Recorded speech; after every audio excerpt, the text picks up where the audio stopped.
hello. Sorry kung medyo maaga tayo bago mananghali. Tapusin natin maybe in 30 or 45 minutes. Tapos na po tayo. Ha?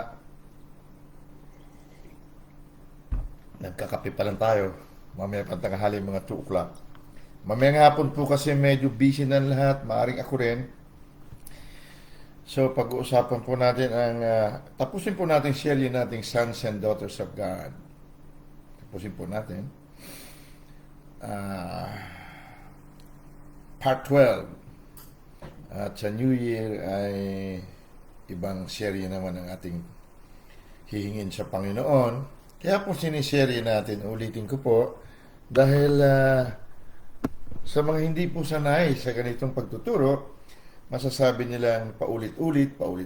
Ngunit ang pananampalataya po ay galing sa pakikinig at pakikinig o paulit-ulit na pakinig.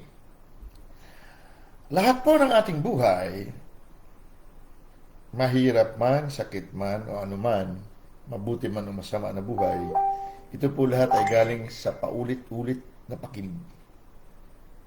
Pananampalataya pong tawag sa Bible, ngunit ang lahat po ng bunga o nakikita natin sa ating buhay, bunga po ito ng paulit-ulit na pakikinig natin sa mga salita, sa mga nakikita natin.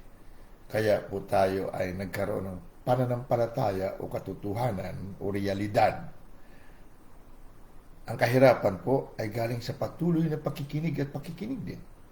Ang sakit po, ganun din. So ang mabuting balita, nagbubunga ng mabuti at lalong mabuti sa pakikinig din at pakikinig. Ha?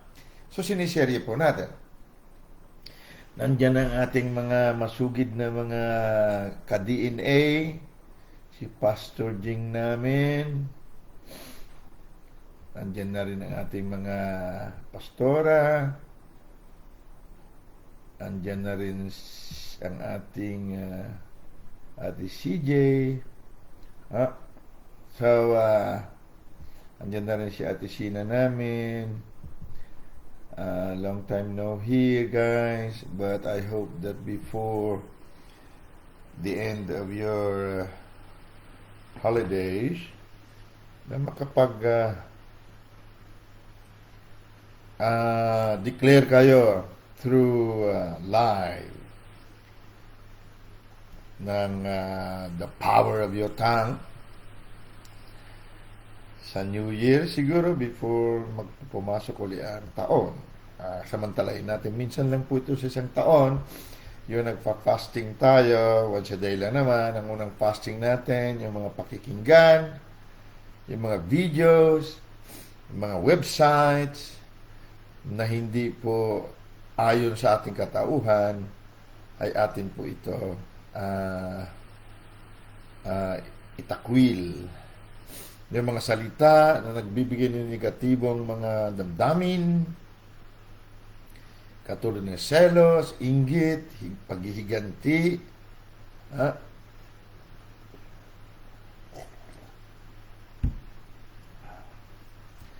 kahapon I had the time to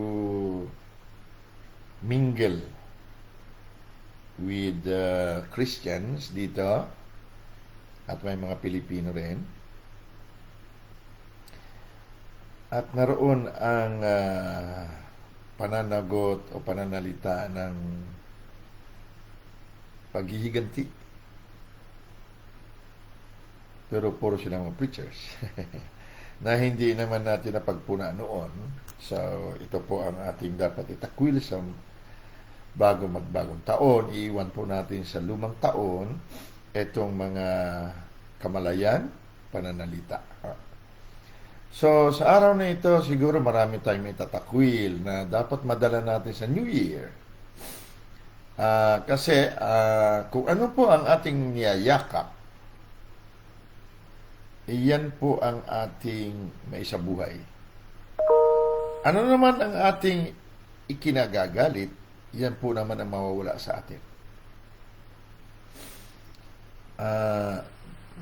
Kung nagagalit tayo sa mabuting balita, hindi po ito makikita sa bagong taon. Kung nagagalit tayo sa ating tunay na katauhan, hindi rin po ito makikita sa bagong taon. Ang makikita lamang sa bagong taon ay ang ating niyayakap, ating tinatangkilik. At ito ay nangyayari sa pamamagitan ng ating kamalayan o paniniwala.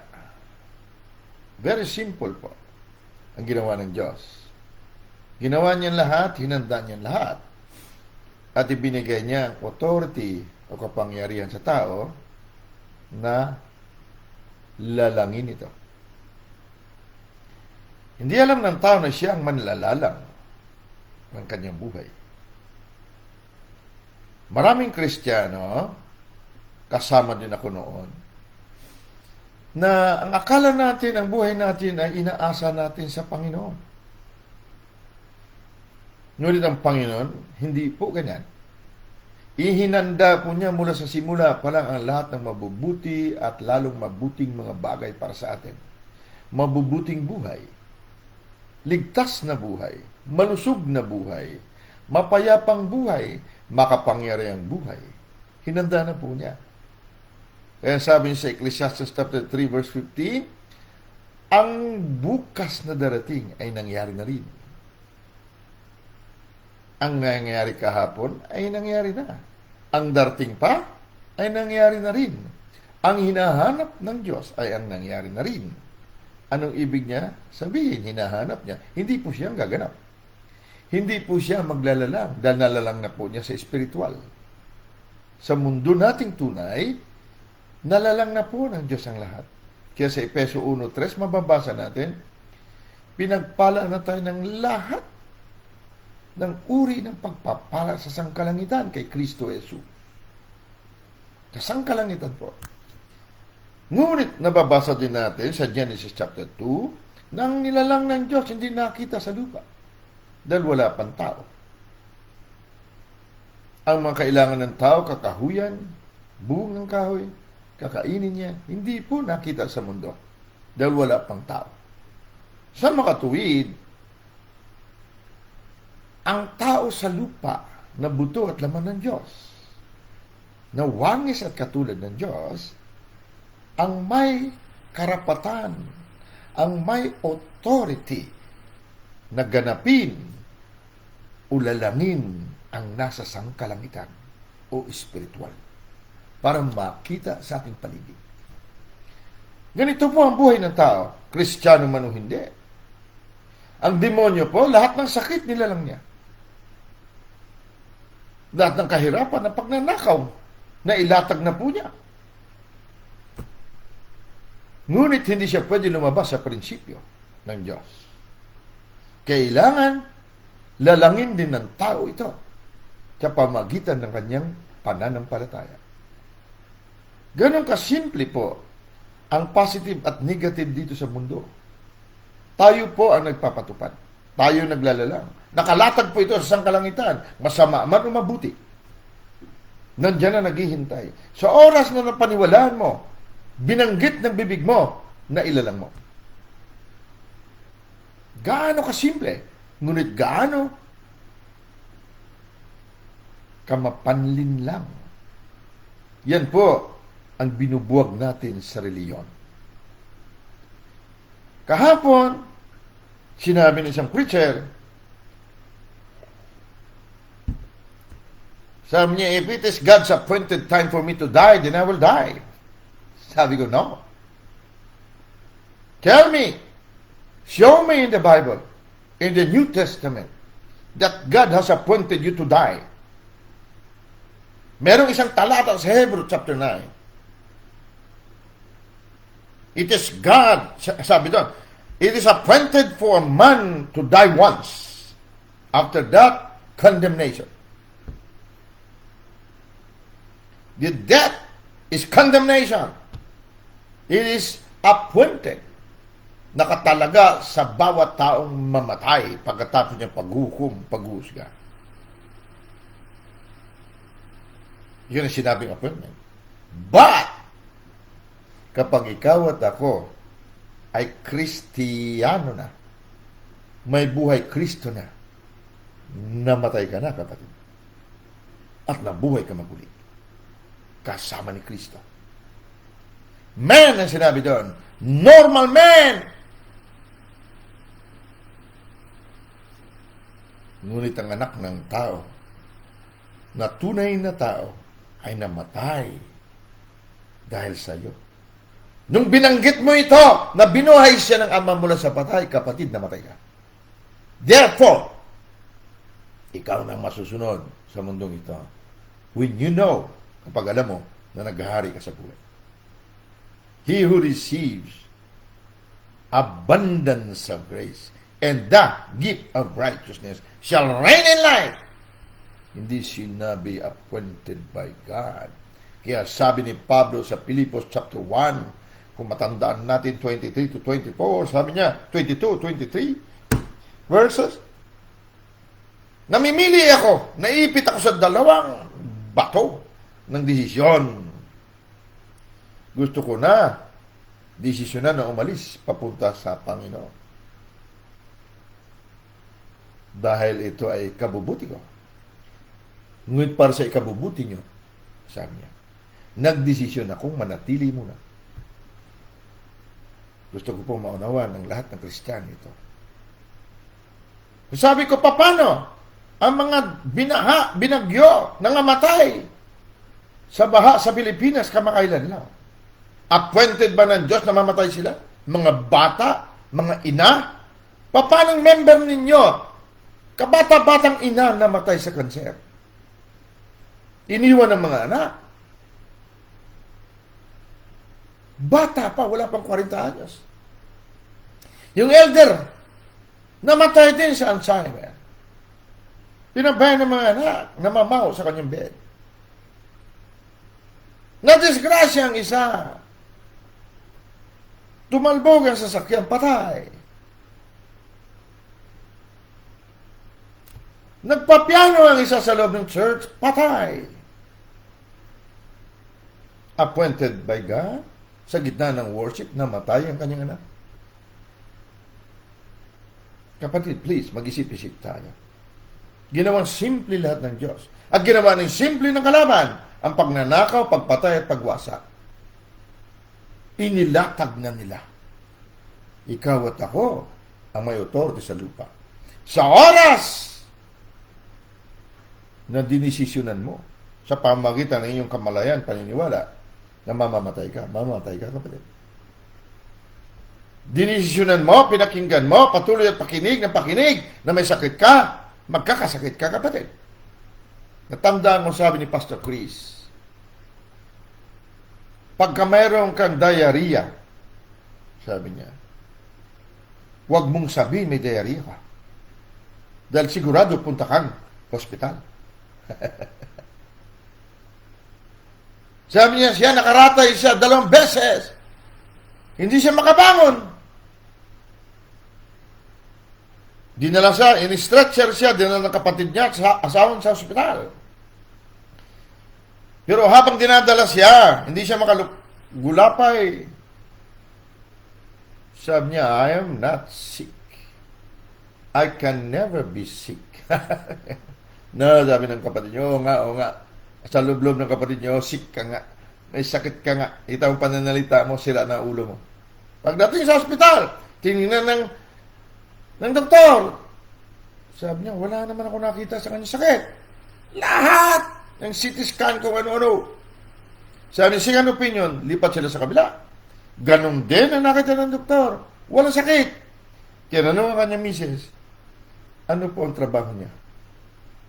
Sabi ng misis niya, preacher po siya. Kaya pala, sabi niya. Kaya pala. Okay. Bilhin mo ito tatlong capsule na ito, ha? Once a day. Huwag ka sumobra dito. 3 lang. Sabihin mo sa asawa mo, sabi niya sa babae, magpahinga siya. Na-fatigue si Pastor Chris. Pero kahit ang fatigue na nagdudulot ng sakit, stress, hindi na naig sa kanya. Bakit? Ang napakinggan niya lagi ay ang mabuti at pawang mabuti. Forward and upward, sabi niya. I know, sabi niya, kilala ko kung sino ako.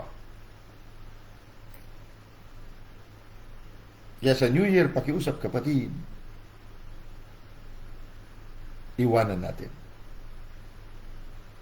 Iwanan natin ito. Mga kamalayan na nagbibigay ng negatibong damdamin, kaisipan, kamalayan na siyang lumalabas sa ating bibig. Alright? So, ito, tapusin natin. No? I hope magtapos ko 30 minutes. Mukhang doon pa lang, 30 minutes na ako. Sorry guys. Kapag ikaw kasi teacher, iwan ko darating ang panahon kayo din maging teacher, ay ganun din kayo. Hindi kayo pwedeng tumigil basta nang alam mo na hindi busog ang nakikinig. Ano man nangyari dito sa taga Cavite, wala nanonood. Alright. Wala sila mga wifi kasi guys. So ang ating part 12, kaya ginawa kong 12 po kasi mas makabuluhan ang number 12, number completion. Bago tayo mag-end ng year na ito, na complete natin, dapat natin complete. Itong video ko kasi dito sa laptop dito sa Bulacan, hindi ko ma-adjust bakit ganito siya. Pero dito sa okay siya. Alright. So, gusto ko po paunawaan natin mag-review bago po tayo mag-pray. Gusto ko po i-review natin Acts chapter 2 verse 34 to 35. I-post ko dito sa Acts chapter 2 verses 34 to 35. Acts chapter 2. Paki-post mo nga, Ate Sina, doon sa video ko sa kabila. Walang nanonood doon eh. Buti pa, Ate Sina, doon ka muna.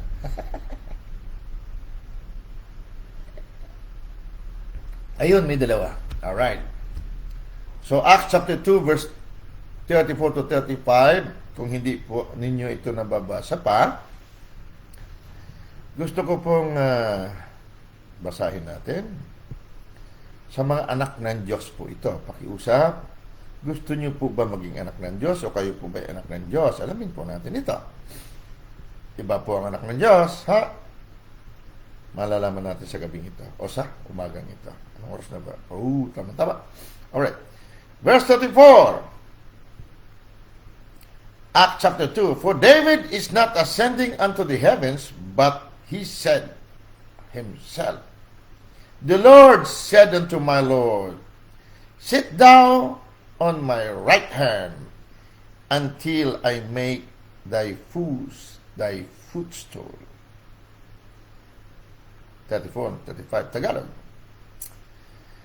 Sapagkat hindi umakyat si David sa mga langit, datapwat siya rin ang nagsabi.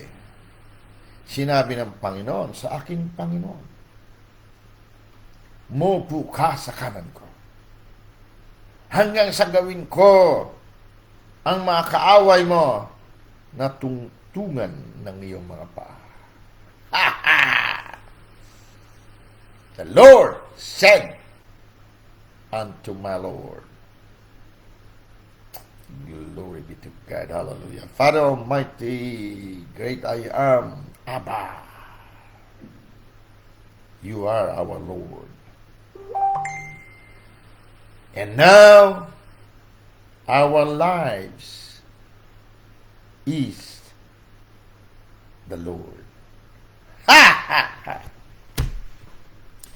So you said, ikaw, Panginoon, nagsabi sa aking Panginoon na siyang aking buhay. Umupo ka sa kanang kamay ko hanggang sa magawa ko. Tungtungan mo ang iyong kaaway. What a mystery. Father Almighty, great I am. Ipaunawa niyo po sa amin. Sa pamamagitan ng aming kaisipang Kristo, ang katotohanan ito.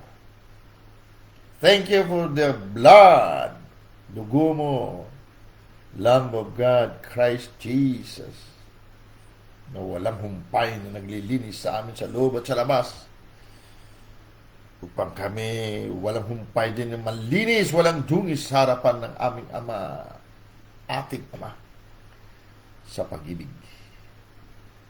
Father Almighty, Great I Am, Abba, Holy Spirit, salamat po, Daddy, sa kaunawaan. Salamat po sa understanding. Salamat sa wisdom and understanding. Salamat po that we now receive. And we give you all the glory and the honor and the dominion in the name of our righteousness, our life, and our person, Jesus Christ of Nazareth.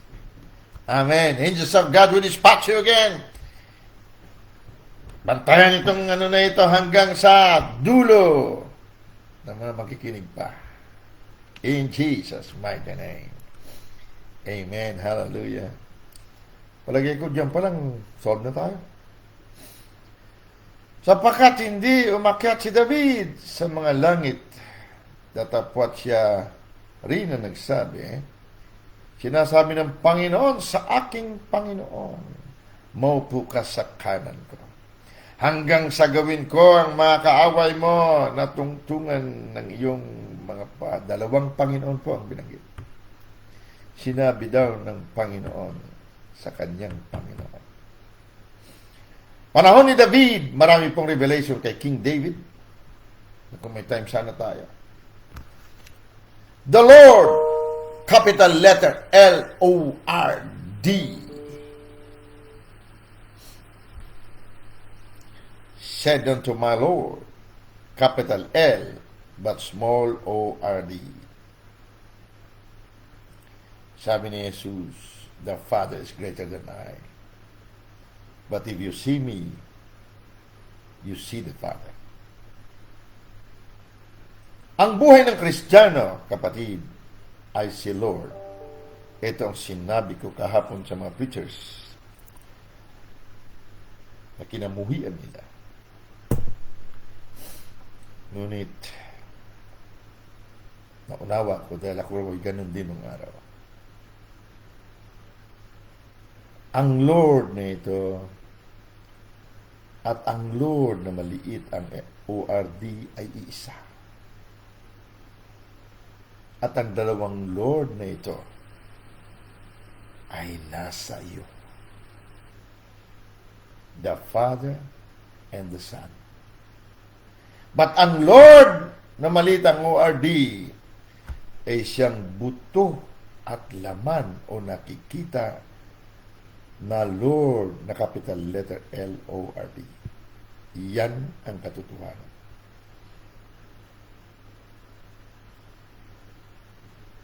Ang buhay mo'y Kristo, kapatid.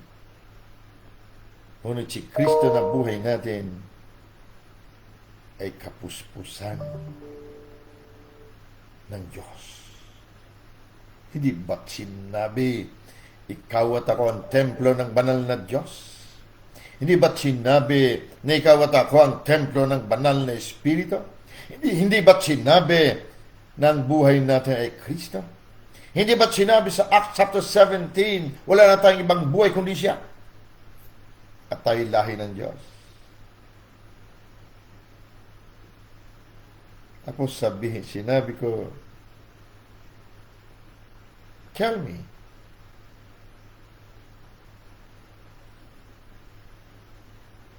can any entity kill Christ now? Kaya bang patay ng sino man dyablo si Kristo ngayon? Oo, napatay nila noon para sa iyo at para sa akin, pero ngayon bumangon na ulit. Sa makatuwid, hindi po totoo kung hindi kayo naniniwala sa ganyan. Ang diniklara, pinrapisay ni Isaiah, na no weapon formed against us shall prosper. Walang sandata na pwede manaig sa amin. Dahil ang katuwiran ng Ama ay siyang katuwiran natin. At naging katuwiran nga tayo ng Ama.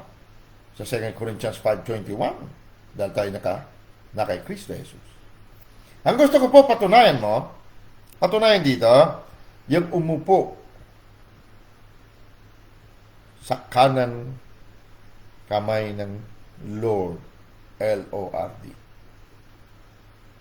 Alright? Nakita niyo po sa Tagalog, verse 34, maupo ka sa kanan ko.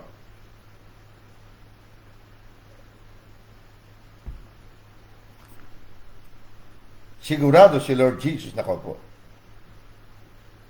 Pero tingnan mo ang pagkasabi, inimbitahan ka at ako, maupo ka. Ang hari po, kapag umupo at nakaupo sa trono, saka po siya magdideklara ng kanyang pagiging hari.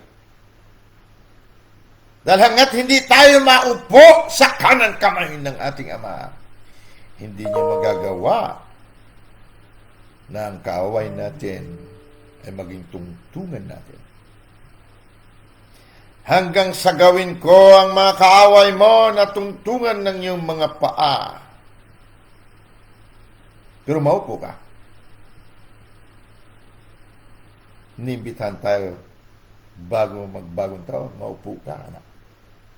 Sit down at my right hand. Para magawa ko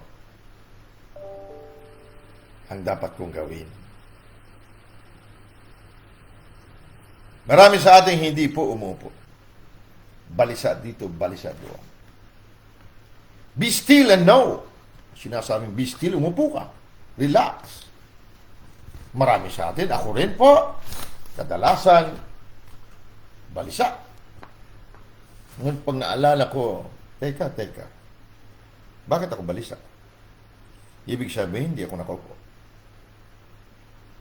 Malaga ang sinabi ng Diyos, ng Lord, sa buhay nating Lord, umupo ka na. Umupo ka sa kanan. Huwag puro selos, inggit. Malisya dito, malisya doon. Wala nang malisya ang pagkasabi mo, malisya sa kanya, masama sa kanya. Sinabihan pa ako parang puses daw ako pag nagsalita ako ng gano'n.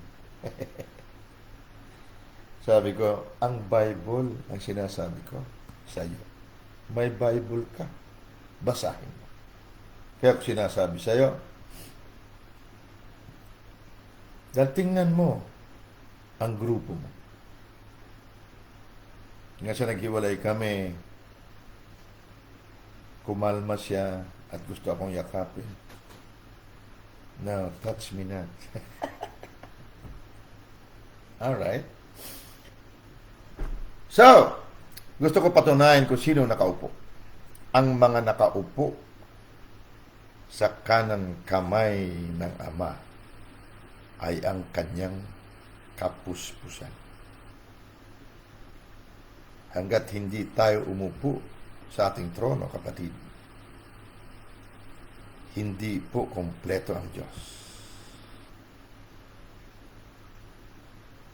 Hindi po ikaw at ako na buto at laman niya maging kapuspusan niya. Sa New Year na ito, uupo ka na ba, kapatid? Ang 2020, pus na kung ano-ano, sakuna, kahirapan, pangamba, takot. Bakit?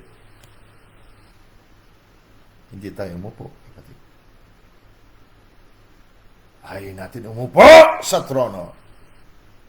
Ngunit sa 2021, umupo tayo, kapatid.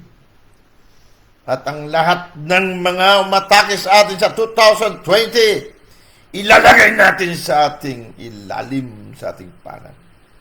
Tingnan mo, Hebreo chapter 1. Kung sino nakaupo. Aklat ng Hebreo chapter 1. Alam mo, pag sumisigaw ako ng ganong pinagdidiinan, no? Pinagdidiinan ko, pati ang buto at langan ko nakakarinig. Lumalakas ang bukong-bukong ko. Dahil yan ang katotohanan. Yan ako. Pag sumigaw na ako ng gano'n, nagigising ang lahat ng kalamnan ko. Sabi ni David, nung kapanahunan na inaatake siya ni King Saul, nagtatago. Sumisigaw si David, "Bless the Lord of my soul, and all that is within me, bless His holy name." Hindi po yung salita na, "Bless the Lord of my soul." No, no, no, no, no.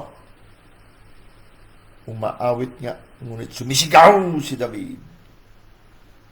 Dahil inutusan niya ang lahat ng nasa laman loob niya para magising.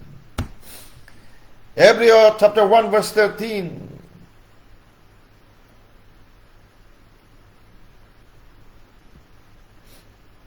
Gusto ko maunawa natin sino tayo, kapatid. Please, bago magpasok itong bagong taon. Tagalogin ko po. Ngunit kanino sa mga anghel, sinabi niya, "Kailanman lumuklok ka sa aking kanan, hanggang sa ang iyong mga kaaway ay gawin kong tungtungan ng iyong mga paa." Kaninong anghel daw sinabi yan? Hindi daw po sinabi sa kanino mang anghel yon. Ibig sabihin, ang nakaupo sa kanang kamay ng Ama ay hindi anghel, higit kaysa anghel. Ang nakaupo sa kanang kamay ng Ama na siyang Chief Executive Officer niya, tagapagpatupad niya ng lahat ng gusto niya sa lupa, ay hindi po anghel. Hindi po archangel, kundi ang kanyang anak. Ang kanyang anak na ito, nag-iisa, ngunit marami po siyang bahagi. Ang ulo si Jesus, ang katawan po ay si Kristo.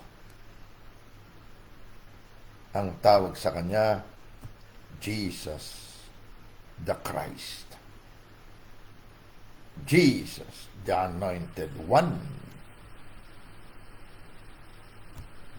Ang kanyang buto at laman, ang kanyang katawan, pang-14 na henerasyon.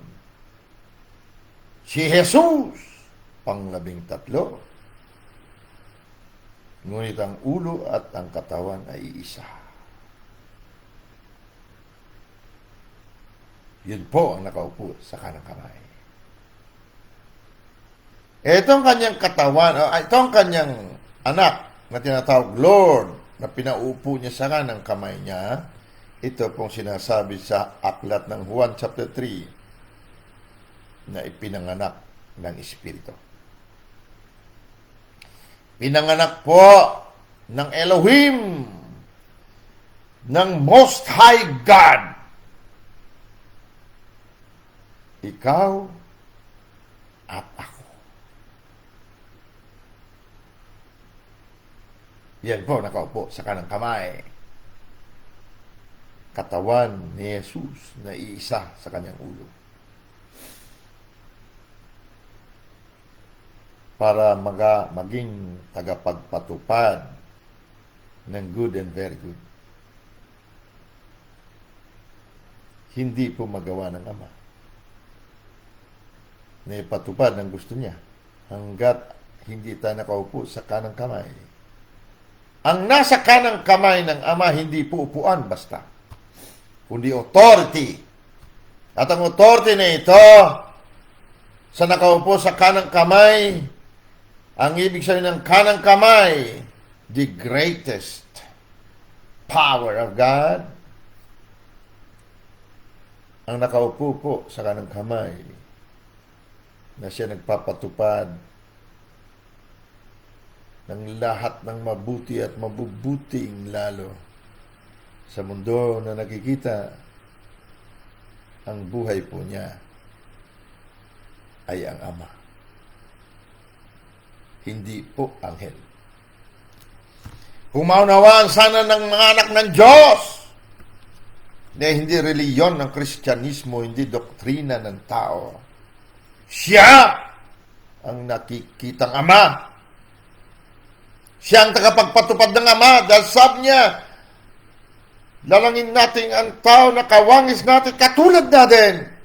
Tayo mamamahala sa mundo sa pamagitan ng tao. Dahil ang naglalang ng langit at lupa ay Diyos, hindi pwede pamahalaan ng tao lamang. Siya mismo na anak ng tao ang dapat mamahala. Patunayan natin na nakaupo sa kanang kamay ng Diyos ay ikaw at ako rin, kaisa ni Kristo. Efeso chapter 1. Efeso chapter 1 at chapter 2, at dito tayo magtapos, mga kapatid. Hindi, may isa pa pala. Yung fullness of God. Efeso chapter 1, verse 20. Tingnan natin kung tama tayo. Kung mabasa ninyo lahat itong Efeso, maganda ito. Mula 17, sana. Babasahin nyo na lang, ha?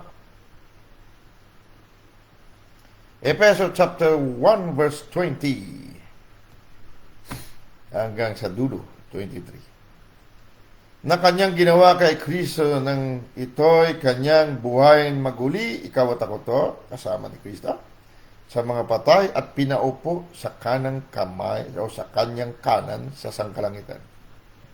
Pinaupo niya nung binuhay niya maguli si Kristo.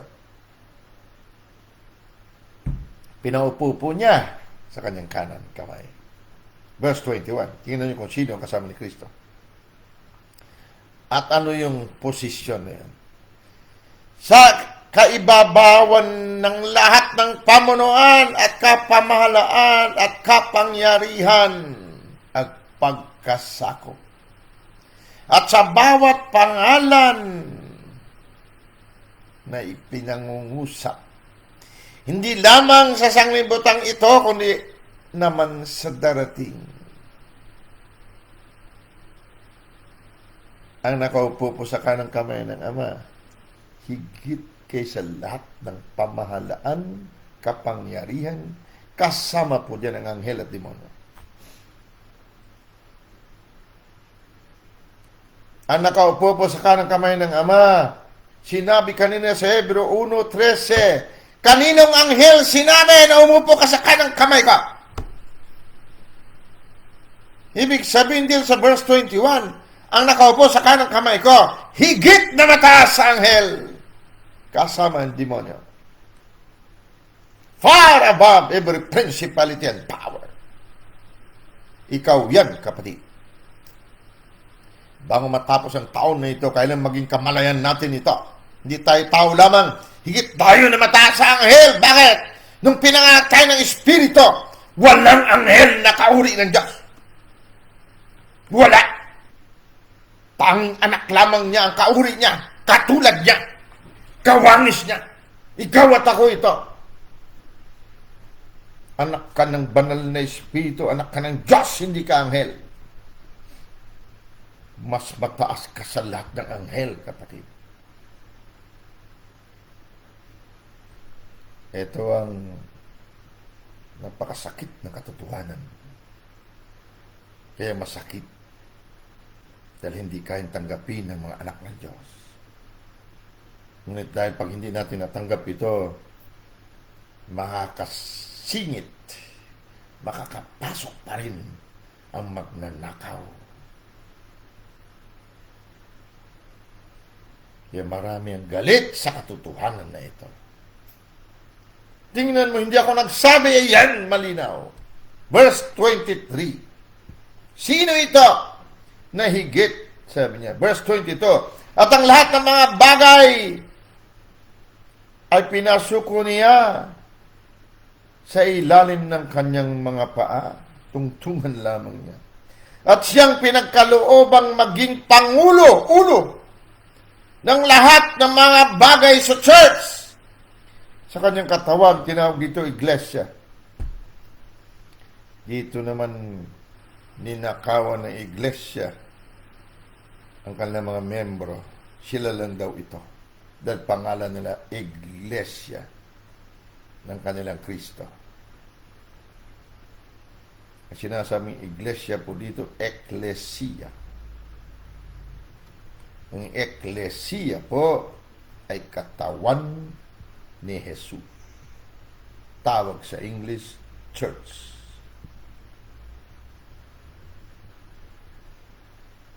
Hindi po ito sekta. Ito ang mga Kristiyano na may buhay Kristo. Sino siya? Verse 23, which is His body. Sino ang iglesia? Na siyang katawan niya. Nakapuspusan niyahong pumupuspos sa lahat. Kapuspusan ng Diyos. Ang katawan ni Kristo Jesus. Kung titingnan mo sa verse 20, pinaupo siya sa kanan. Ngunit sinabi sa verse 21, higit siyang mataas kaysa lahat ng anghel, kasama ng demonyo dyan, at ang nakaupo sa kanang kamay ng Ama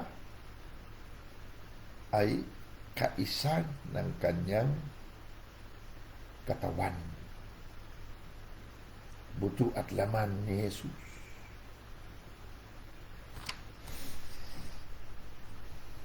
Ikaw ito, kapatid. Verse chapter 2 ng Epeso.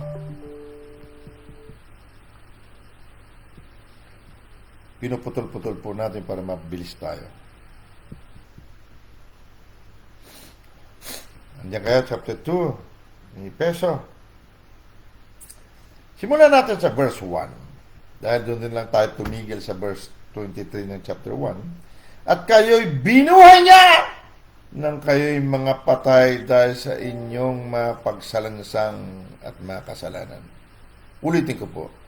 At kayo'y binuhay niya. Minsan lang, sabi niya, mamatay. Nakatakda sa bawat tao ang mamatay. Pagkatapos, sabi niya, paghukom. Namatay ka na, kapatid. Huwag mong sabihin nakatakda kang mamatay dahil nakasakit ka. Namatay ang kamag-anak mo dahil sa kaalaman ng sanglibutan na ito, na itinakda na ng Diyos na mamatay ka sa oras na yun. Bumaha ang anak na 4 na taong gulang, nalunod, namatay. Itinakda ng Diyos. Kasinungalingan.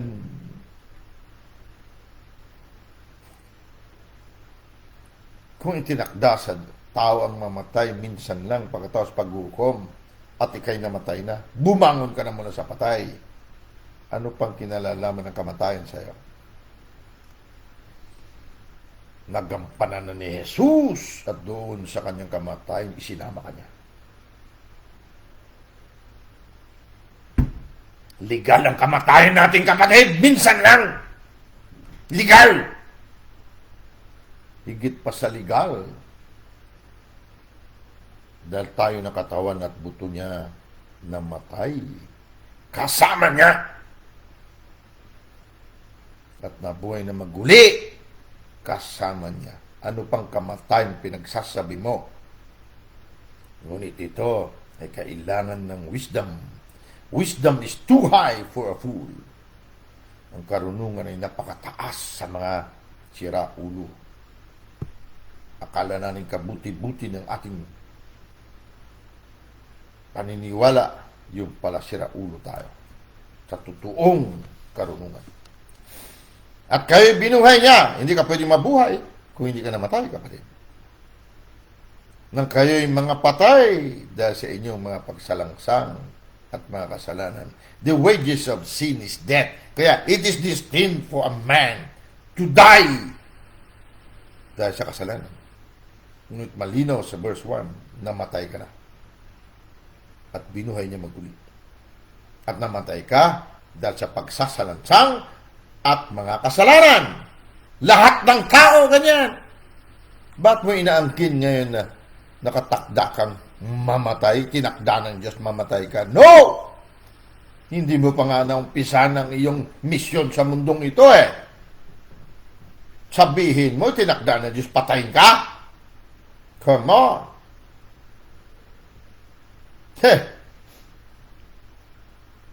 Huwag mo sabihin na siya ang founder ng ganitong katuruan, tapos namatay siya, kasama pamilya niya, kasama leaders niya. Tapos sabihin, tinakda ng Diyos yun, namamatay sila. Isang sasakyan sila sa ipapawid. Come on, guys! Come on! Tingnan mo ang Bible! Tapos sabihin, tinouch ko raw. Hindi ko tinatouch. Ni-state ko lang kung ano sinabi ng Biblia. Paano ka masabing tinakda ng Diyos na mamatay ka sa araw na yon?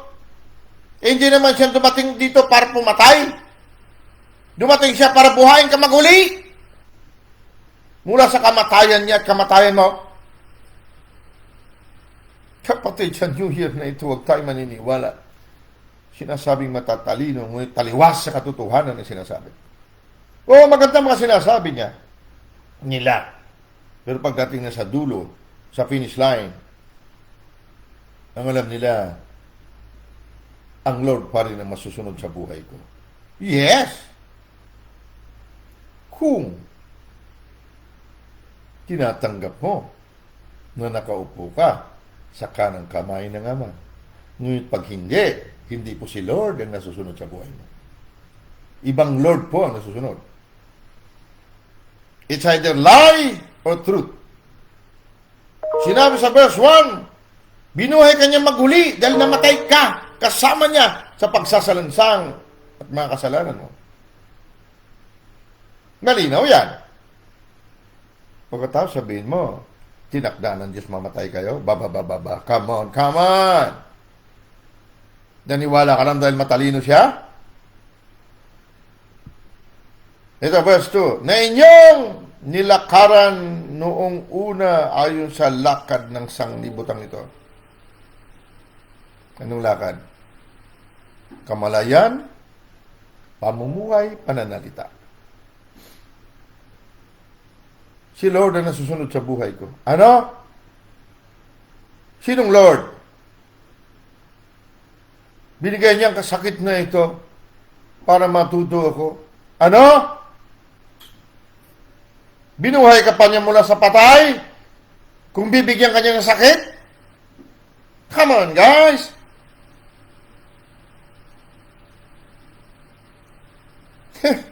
Nung una, yes! Sabi sa verse 2. Na inyong nilakaran nung una ayon sa lakad ng sanglibutang ito? Yes! Pero ngayon ikaw may buhay Kristo, may buhay Diyos. Ikaw ang may buhay Lord. Set thou at my right hand. Sinabi ni David na kita na basa niya ang minutes ng meeting. Nag-usap ang dalawang Lord na iisa.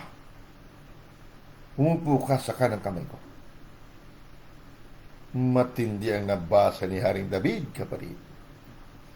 Sa kay David ito, inihayag dahil si David hari. Hari lamang nakakaunawa nito. Kung ano ang sinasabing upuan, authority, kingship. Hindi ito inilahat sa hindi hari, kapatid. Hari lamang nakakahalungkat nito. It is the glory of God to conceal a thing. But it is the glory of kings to search out the matter. Hari sa hari ang usapan dito, kapatid. Diyos sa Diyos. Si Haring David na nakatunghay sa minutes of meeting, nabasa niya. It is about authority, kingship. Sit! Upo ka. Kung hindi ka hari, wala kang kaisipan ng hari, kaisipan ni Kristo, hindi mo matanggap ito, kapatid. Kaya bago magtapos ang taon na ito, tanggapin mo ito. Verse 2, na inyong nilakaran nung una ayon sa lakad ng sanglibutang ito, ayon sa pangulo ng mga kapangyarihan ng hangin. Prince, pangunahin, prinsipe, ng power of the air. Air means spirit. Pneuma. Power of His system through His word, which are spirit and death. Hanggang ngayon, talamak sa mga pulpito ng mga anak ng Diyos. Itinakda daw ng Diyos ang kamatayan na yan. Ang Diyos doon ang nagbigay, ang Diyos ang bumawi. Hindi po kailanman bumabawi ang Diyos. Kung anointing ni Lucifer, hindi niya binawi hanggang sa naging satanas siya. Ang buhay pa kaya na walang hanggan ang babawiin niya sa iyo? Come on! Kung binawi niyang buhay na walang hanggan, buhay Diyos, kaya ka pinatay ng Diablo. At sasabihin mong siya ang nagtakda ng kamatayan mo para mo tinadyakan si Jesus na namatay at nabuhay para sa iyo.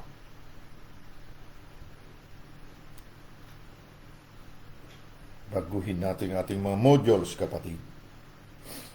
Marami sa atin ay umalis sa denominasyon dahil sinisweldoan sila. Ngunit kapatid, lumabas ka.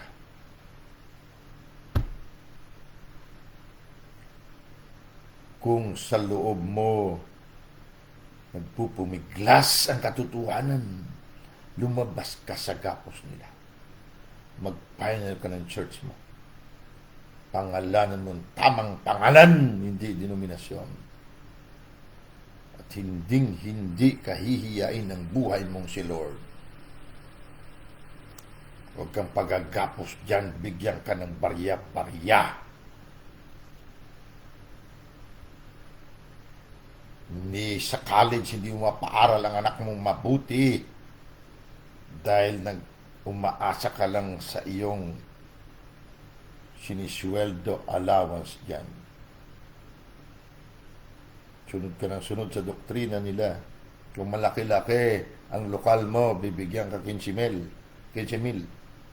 Siguro baka 20. Anong magagawa ng 20,000 ngayon, kapatid? May isa kang anak nag-aaral sa koleyo. Anong gagawin mo? Lahat ng strategy gagawin mo. Hanggang sa kamumuhian ka ng tunay mong buhay at mga members mo. Lahat ng kapirahan gagawin mo para lang magkaroon ka ng pangtustos sa pangailangan nyo araw-araw at pag-aaral ng anak mo. Ginawa natin kalakal ang supposed to be templo ng Ama ng ating buhay na si Kristo. Kaya pinaghagupit ni Kristo Jesus, tinaob ang kanilang mga lamesa. Huwag ka sumundyan, kapatid, please. Maaga ako lumabas sa gapos ng ganyan. Maagang maaga. Sabi ko, hindi ito. Hindi ito ang totoo. Pakahirap ako. Marami akong kolehiyo. Private schools sila lahat noon. Bakit ako pagagapos dito? Anak ako ng Diyos. Eh kapatid, mag-isip-isip ka bago mag-New Year. Hindi yan ang tunay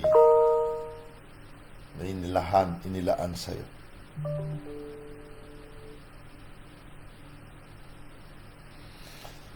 Verse 3.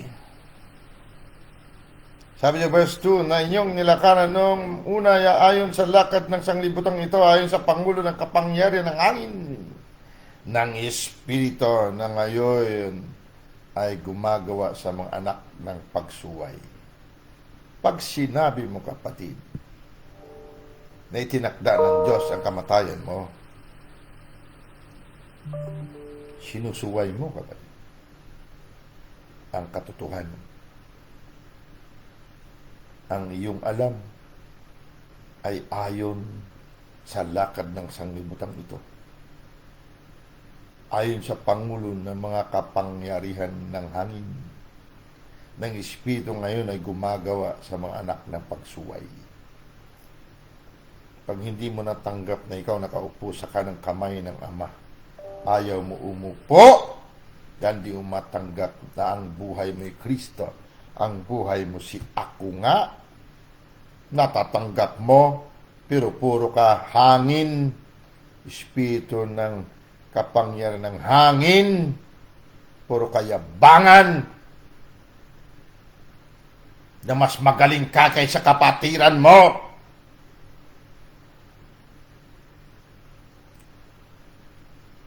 Malulugmok ka sa kahirapan sa 2021, kapatid. Kapatid ka pa naman. Puro kayabangan.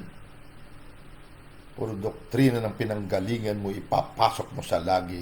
Hindi pwede dito yan, kapatid.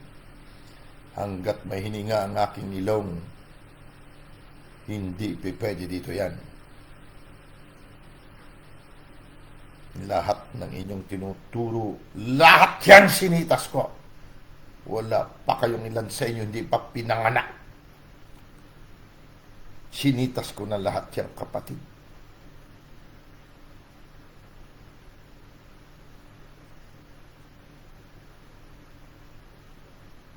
Hindi gaya-gaya ang buhay Kristiyano, kapatid.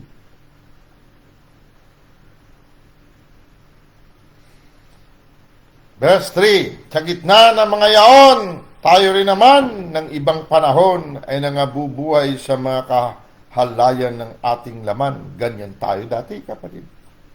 Ngunit binanal na kayo, sabi ng Diyos. Ganyan tayo. Ito na ang greater truth. Ito na, nababasa natin sa Bible, hindi naman ito gawa-gawa. Pero galit ang marami sa atin. Balik tayo sa dati. Kala natin okay na tayo. Hindi na tayo sumasalansang. Hindi na tayo sumusuway sa Diyos.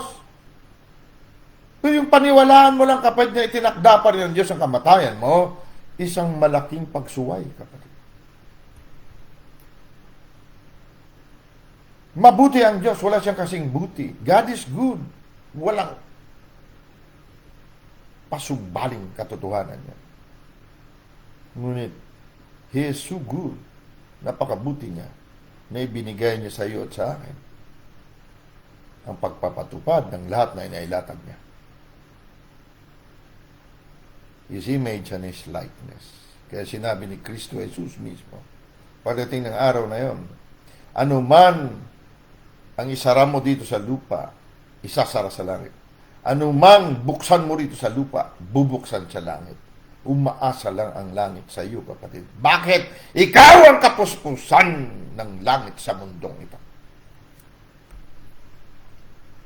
Verse 4, ngunit ang Diyos, pilibhasa ay mayaman sa awa dahil sa kanyang malaking pag-ibig na kanyang iniibig sa atin.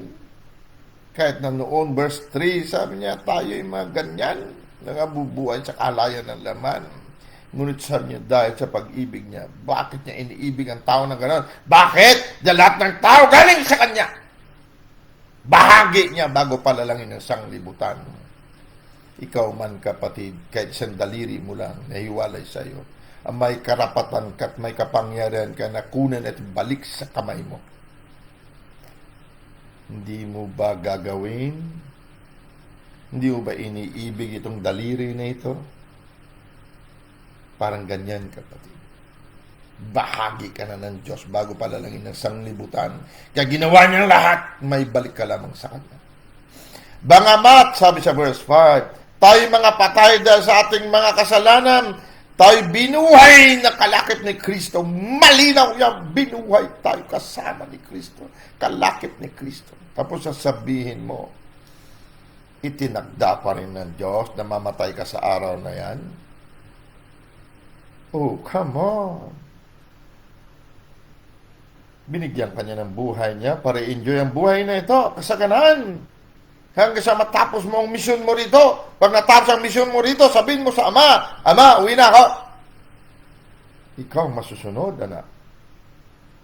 Dahil umupo ka rito sa kanang kamay ko, nagawa kong ilagay sa ilalim ng paanan mo ang kalaban mo, kaya natupad mo ang misyon mo. Halika anak, uwi ka na. Pero hindi mo pa nga naumpisahan ang misyon mo dito sa lupa eh. Nalubog ka sa baha, tapos sabihin mo, oh, tinakda ng Diyos talaga ito. Ano? Basahin yung verse 5. Mga patay dahil sa ating mga kasalanan. Patay na tayo noon, kapatid. Hindi na pwede patayin ang patay. Double jeopardy yan. Minsan lang itinakdang mamatay ang tao. Minsan lang, Hebrew 9:6, 9:27. Minsan lang, kapatid. Nangyari na yung minsan. Huwag mong sundan yung kanta ng ating kaibigan. Gaano kadalas ang minsan? Minsan lang ang minsan, kapatid. Gaano kadalas? No! Hindi madalas ang minsan, kapatid. Minsan lang ang minsan. Sorry sa mga hindi inabot ang kanta na yan, ha? Sabihin niyo naman, Pastor, grabe. Gaano daw kadalas ang minsan? Sa pamamagitan ng biyaya, kayo'y nangaligtas. Divine influence, banal na pagkahawa, kayo nangaligtas. At tayo'y binangong kalakip niya. Kung ibinangon ka na kalakip ni Kristo, ano pa ang katotohanan na sinasabing itinakda pa rin ng Diyos sa kamatayan mo sa mundong ito? Iba po ang kamatayan na sinambit sa Hebro sa mga hindi po bumangon yung kalakip ni Kristo. Papatayin pa rin sila dahil sa kasalanan niya. Ngunit ikaw at ako, patayin na, kapatid. Bumangon na nga kalakip ni Kristo eh. Kaya nga may misyon tayo dito, tayong mga bumangon ng muli eh. Tayo dito ang ilaw at asin ng sanglibutan eh. Tayo ang root, ugat ng lahat ng mabubuting bagay dito eh. Kaya creation is in travail. Namimigati. Bakit? Hindi nila nakikita ang mga anak ng Diyos. Dahil dito sa kasinungalingan ng prinsipe ng kapangyarihan ng hangin. Pagsuway. Bakit? Ikaw mismong gumagamit ng pulpito ng Diyos. Ang una-unang nagsasabi, mga kapatid, tinakda na yan ng Diyos, ng batang niyang mamatay. Ha? Nang ina niya mamatay sa kanser? Ano? Bata ng anak. Mga suwail na mga anak. Verse 16 na mo, at tayo binangon kalakip niya at pinaupong kasama niya sa sangkalangitan kay Hesu Kristo. Kay Kristo Jesus. Sino si Kristo? Katawan ni Jesus. Sino si Kristo? Ang kanyang iglesia, ang kanyang church. Ang kanyang buto at laman. Nakaupo kasama niya. Sa mga oras na ito, ikaw at ako nakaupo kasama niya sa sangkalangitan, sa kanang kamay ng Ama.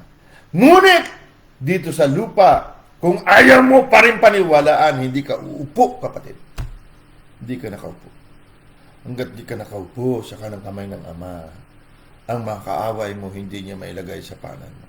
Siya rin na buhay mo ang maglalagay ng kalaban mo sa iyong panan. Bakit?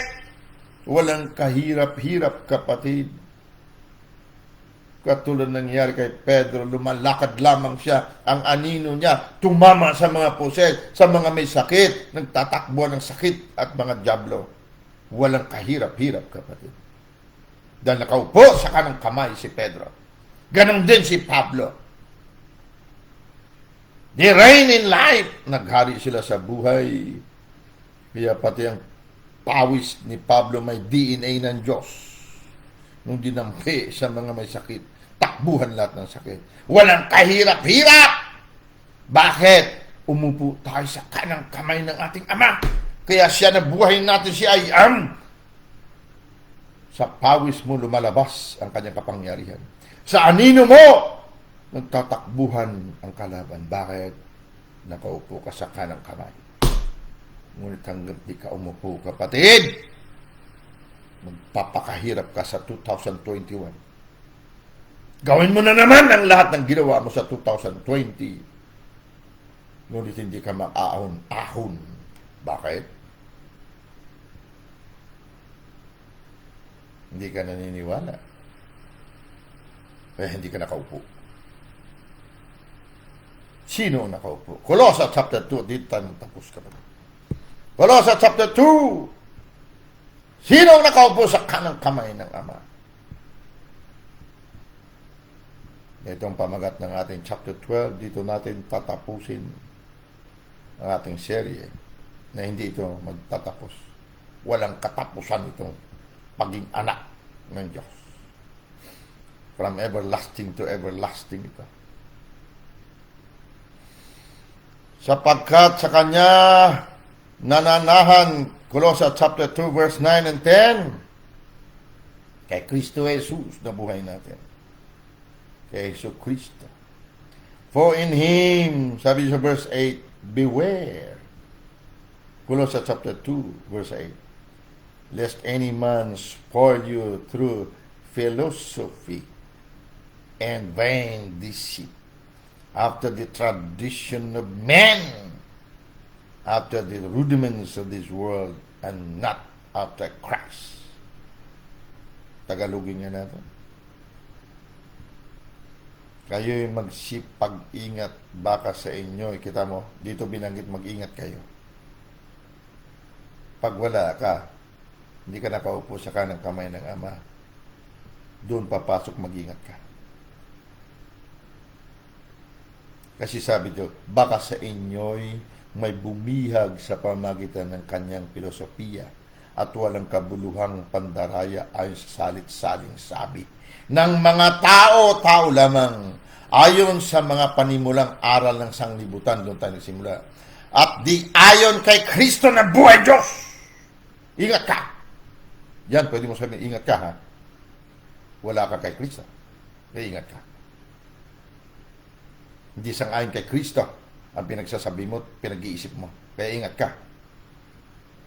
Pero pag na kay Kristo ang iyong katauhan, sino mag-iingat? Ha? Nabasa mo ba sinabi ng Ama kay Kristo, anak, ingat ka ha. Ano sabi ng Ama? Upo ka sa kanang kamay ko. Ako bahala dyan. Lagay ko sa paanan mo yan.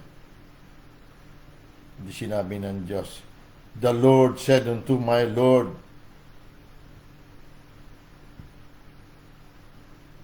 beware. Ingat. Walang ganyan, kapatid. Hindi lang maunawa ng karamihan na sinasabi ko, pag ikaw na kay Kristo, wala kang salita sa kapwa mo o sa sarili mo, mag-ingat ka. Anino mo mismo, tumatakbo sila eh. Malayo ka pa. 2 miles away, kita nila ang liwanag mo. Nagtatalsikan na sila dahil nasasaktan sila. Pagkatapos alam mo yung salitang ingat ka, doon yun sa takot, nakabatay. Kaya sabi ito, kayo magsipag-ingat, baka sa inyo'y may bumihag. Bakit? Wala ka kay Kristo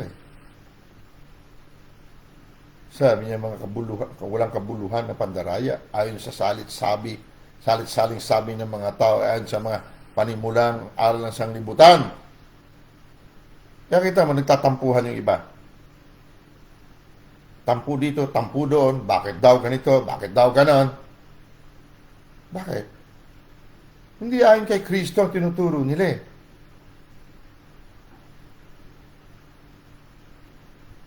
Anong pagtatampo ang pinagsasabi natin? Kung tayo na kay Kristo, anong tampo? Ha? Pero hindi nyo makuha. Mamatay na lang sa mundo pag hindi ka umalis dyan sa gapos na yan. Papasukin ka pa rin ito. Ito, kayo magsiingat, baka sa inyo may bumihag sa pamagitan ng kanyang filosofiya. Kingdom tayo ng kingdom, pagkatapos pagdating ng bagyo, sasabihin, God help us all. God have mercy on us all. Ano? Ikaw nagpapatupad ng mercy sa mundong ito. Ikaw nagpapatupad ng awa at grasya sa mundong ito. Dahil ikaw ang nagpapatupad ng karya ng Diyos dito. Yan, sinakop ng filosofiya ng kung sino-sino sinusundan na hanggang ngayon dinudiyos ninyo. Touch not my anointed one daw. Only prophets can touch the prophets, kapatid, tandaan mo. Huwag nyo itatouch kung hindi nyo naman alam kung sino kayo. Maging si Pablo, si Pedro mismo, harap-harapan, sa amin sa mukha niya, sinabi ko sa kanya, sa hearing, sa pandinig ng lahat ng nandong mga hintil at Hudyo, ikaw, sabi niya, nagiging ipokrito ka, Pedro. Apostol lamang makapagsabi sa kapwa apostol, kapatid. Prophets, only prophets subject to the spirit of prophets. Kaya ko sinasabi sa inyo, kapatid, hindi dahil tinatouch ko ang katauhan niya, kundi yung kasinungalingan na patuloy tinatalakay at inyong pinag-aaral at inyong pinagsasabi ni hindi nyo naunawa ng inyong tunay na sarili. Kaya nagtatampo, bakit daw hindi natin pinangaral ang kingdom dito sa lagi? Anong kingdom? Ang pinangaral natin dito, gospel of the kingdom! Mabuting balita ng kaharian ng Diyos ang pinangaral natin. Katulad nito, hindi ka ba natutuwa dito? Dito sa verse 9, sapagkat sa kanya'y nananahan ang buong kapuspusan ng pagka-Diyos sa kahayagan ayon sa laman, hindi ba napakabuting balita na gospel of the kingdom? Natanggap nyo na ba ito? Na ikaw may buto at laman? Ikaw nakikita ang kapuspusan ng Diyos? Anong pinagsasabi mo, King Jesus? Ipatupad mo ito. Ano? So sabihin mo, God have mercy on us all. Binagyo ka lang. Believe naman ng mga members nyo. Sumali ka dito sa lagi para dalhin dito ang doktrina ng kasinungalingan. Doktrina ng walang ugat sa puso nyo. Mag-2021 na, kapatid. Pag hindi ka nakawala sa gapos na yan, mas masahol pang taon ng darating sa iyo, kapatid. Makinig ka. Hindi ko tinatouch ang inyong apostol. Ang tinatouch ko ang kasinungalingan na patuloy niyong pinakikinggan sa kanya. Naging lalong kasinungalingan sa inyo. Hindi ka ba natutuwa na ikaw ang kapuspusan ng Diyos? Anong kingdom pinagsasabi mo? Ito ang gospel of the kingdom. Pag nakita ka, nakita ang Diyos. Anong kaharian pinagsasabi mo?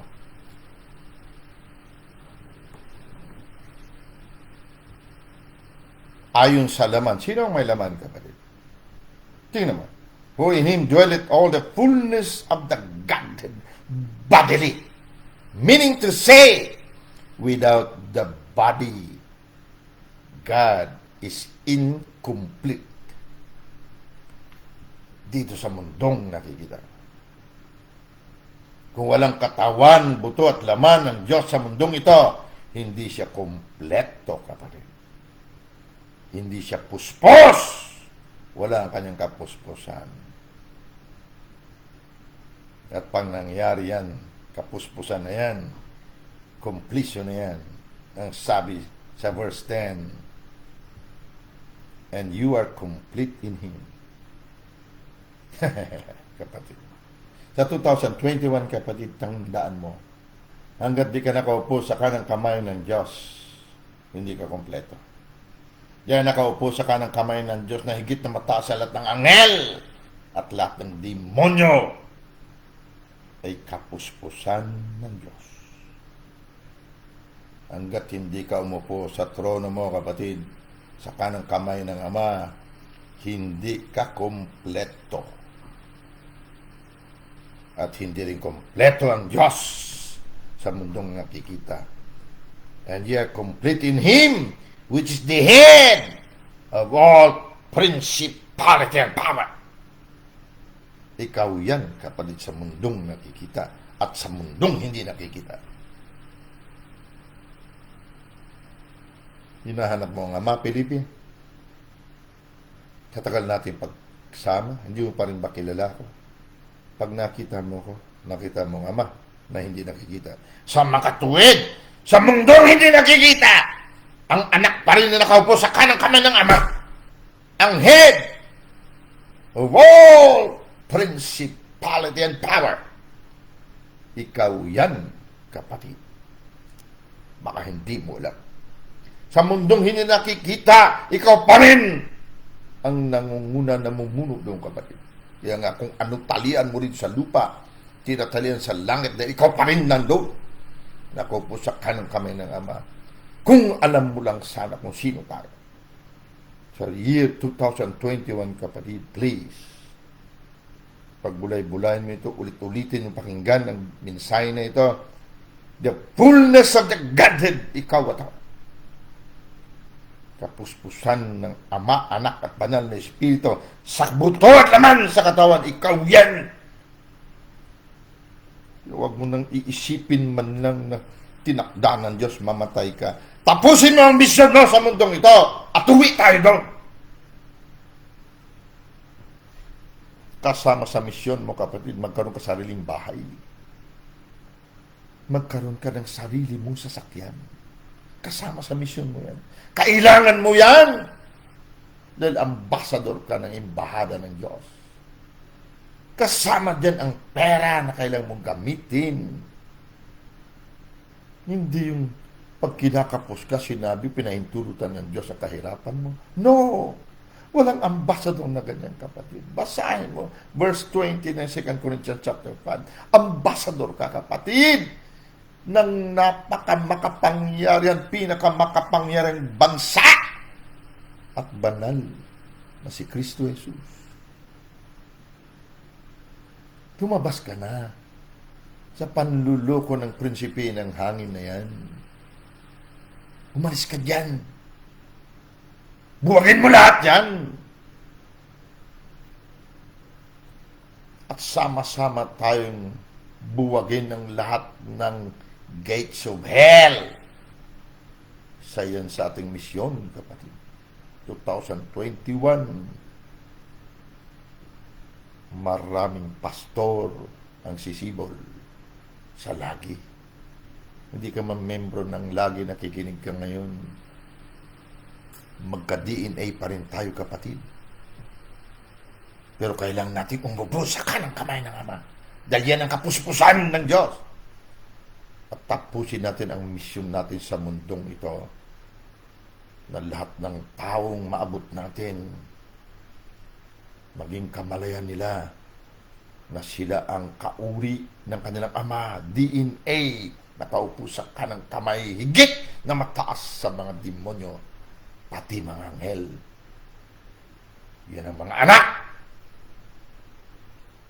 Kung tayo maniniwala sa turo nila, ikaw din naman ang lugi kung maniwala ka. Father Almighty, salamat po. Great I am Abba. Kami ang iyong DNA na nakikita. Buto at laman mo. Ngayon pa lang dinideklara namin, sakop namin ang 2021 dahil wala kaming simula at wakas, from everlasting to everlasting. Ang buhay namin, Zoe. Si Great I Am ang aming buhay. At si kami ang kanyang buto at laman. Pag nakita kami, nakita ka, Ama. Father, salamat po, Great I Am. Abba.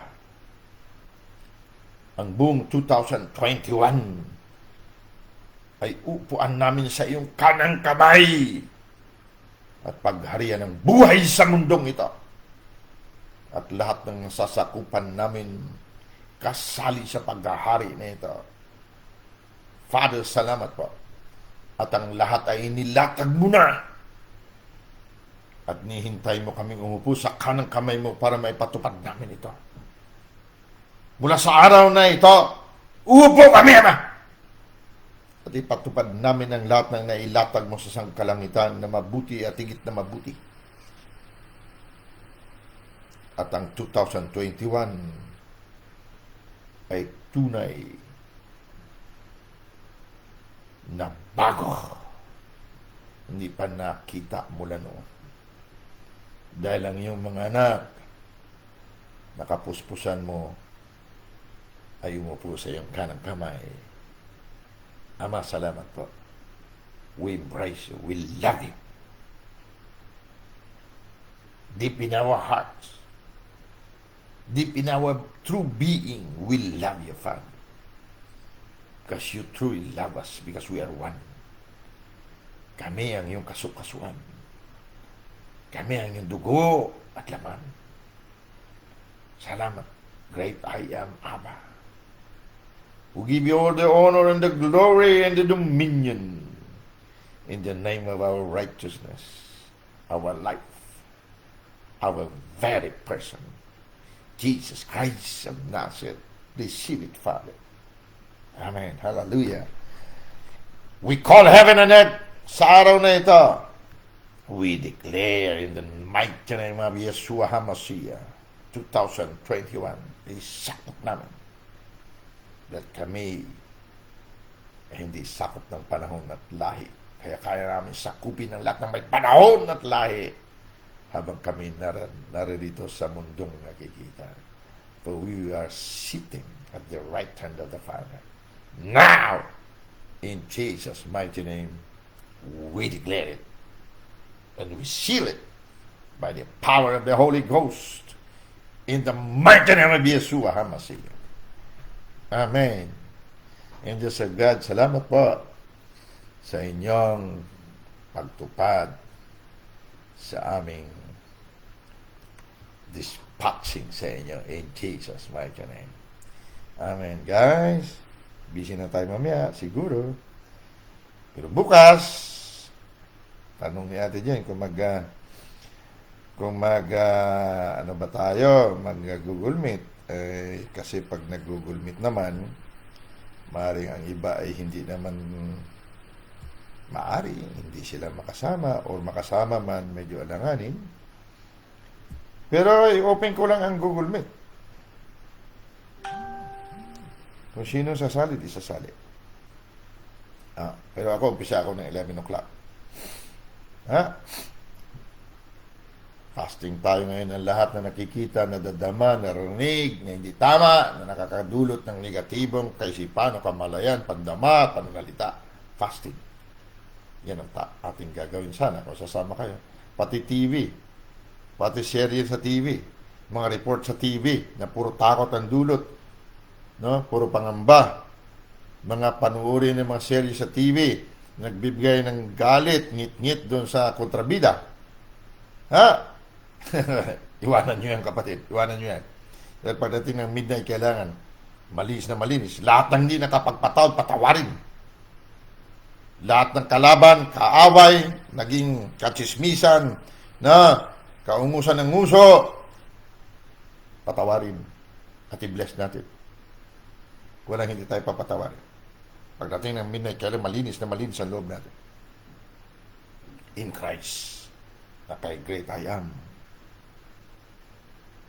Pagkatapos sabihin natin sa ating sarili, sino tayo? Sino tayo? Sino tayo? Awitan natin ating mga puso na si Lord nasa loob.